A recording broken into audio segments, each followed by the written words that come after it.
ಅರವಿಂದ್ ಲಿಂಬಾವಳಿ ಅವರು ಒಂದು ಕಡೆ, ಮತ್ತೊಂದು ಕಡೆ ಡಾಕ್ಟರ್ ಸುಧಾಕರ್ ಅವರು, ಸುಧಾಕರ್ ಅವರು, ಆಮೇಲೆ ಈಗಾಗಲೇ ಶಿವರಾಮ್ ಹೆಬ್ಬಾರ್ ಅವರು, ಅವರೆಲ್ಲ ನಿಮ್ಮ ಜೊತೆಲೇ ಇದ್ದಾರೆ. ಎಸ್ ಟಿ ಸೋಮಶೇಖರ್ ಅವರೆಲ್ಲ ಮೊದಲು ನಿಮ್ಮ ಜೊತೆಲಿದ್ರು, ಈಗಲೂ ನಿಮ್ಮ ಜೊತೆಗಿದ್ದಾರೆ.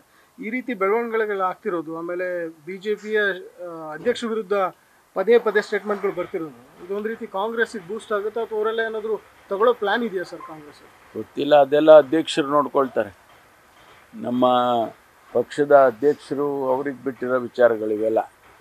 ಯಾರು ಸೇರಿಸ್ಕೋಬೇಕು, ಯಾರಿಗೆ ಸೇರಿಸ್ಕೋಬಾರ್ದು, ಅದೆಲ್ಲ ಅವರು ತೀರ್ಮಾನ ಮಾಡ್ತಾರೆ.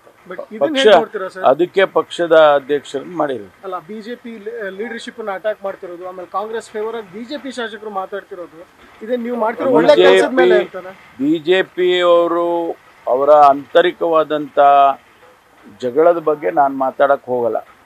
ಯಾಕೆಂದರೆ ಅದು ಅವರ ಪಕ್ಷಕ್ಕೆ ಬಿಟ್ಟಿರ್ತಕ್ಕಂಥದ್ದು.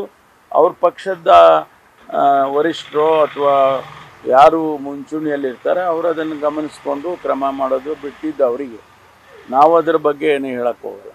ಸಾಕಷ್ಟು ಬಾರಿ ಹೇಳ್ತೀರಿ ಸರ್, ತಮಗೆ ವಿರೋಧ ಪಕ್ಷದವ್ರು ಸಲಹೆ ಸೂಚನೆಗಳನ್ನು ಕೊಡಬೇಕು ಅನ್ನುವಂಥದ್ದು. ಆದರೆ ಈ ಒಳ ಜಗಳದಿಂದ ಪ್ರಬಲ ವಿರೋಧ ಪಕ್ಷ ಇಲ್ದಂಗೆ ಆಗಿದೆ ಅಂತ ಅದು ಜನ ಸಮುದಾಯ ಗಮನಿಸುತ್ತೆ. ನಾವು ವಿರೋಧ ಪಕ್ಷವನ್ನು ಕಾನೂನಾತ್ಮಕವಾಗಿ ಪ್ರಜಾಪ್ರಭುತ್ವದ ವ್ಯವಸ್ಥೆನಲ್ಲಿ ಇಟ್ಟಿರೋದೇ ಒಂದು ರೀತಿಯಲ್ಲಿ ವಾಚ್ ಡಾಗ್ ಆಗಿ. ಅದನ್ನು ಅವ್ರು ಮಾಡಿ ನಮ್ಮ ತಪ್ಪು ನೆಪ್ಪನ್ನು ಪಾಸಿಟಿವ್ ಆಗಿ ಸಲಹೆ ಮಾಡಿದರೆ ಅದನ್ನು ತೊಗೊಳ್ತೇವೆ. ನಾವು ಇವತ್ತಿಗೂ ತೊಗೊಳ್ತೀವಿ, ಮುಂದೆನೂ ತೊಗೊಳ್ತೀವಿ. ಅದು ಇರೋದೇ ಈಗ ಬ್ರಿಟಿಷ್ ಸಿಸ್ಟಮ್ನಲ್ಲಿ ಶ್ಯಾಡೋ ಮಿನಿಸ್ಟ್ರಿ ಅಂತ ಕರೀತಾರೆ. ಹಾಗಾಗಿ ಇವರು ನಮ್ಮನ್ನು ಶ್ಯಾಡೋ ಮಾಡಿ ನಮ್ಮ ತಪ್ಪುಗಳನ್ನ ಏನಾದರೂ ಇದ್ದರೆ ತಿದ್ದೋಕೆ ಅವ್ರಿಗೆ ಅವಕಾಶ ಇದೆ.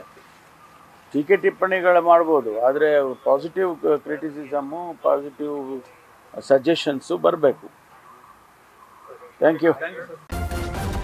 ನ್ಯೂಸ್ ಫಸ್ಟ್, ನಿರ್ಭೀತಿಯಿಂದ ನಿಮ್ಮ ಪರವಾಗಿ.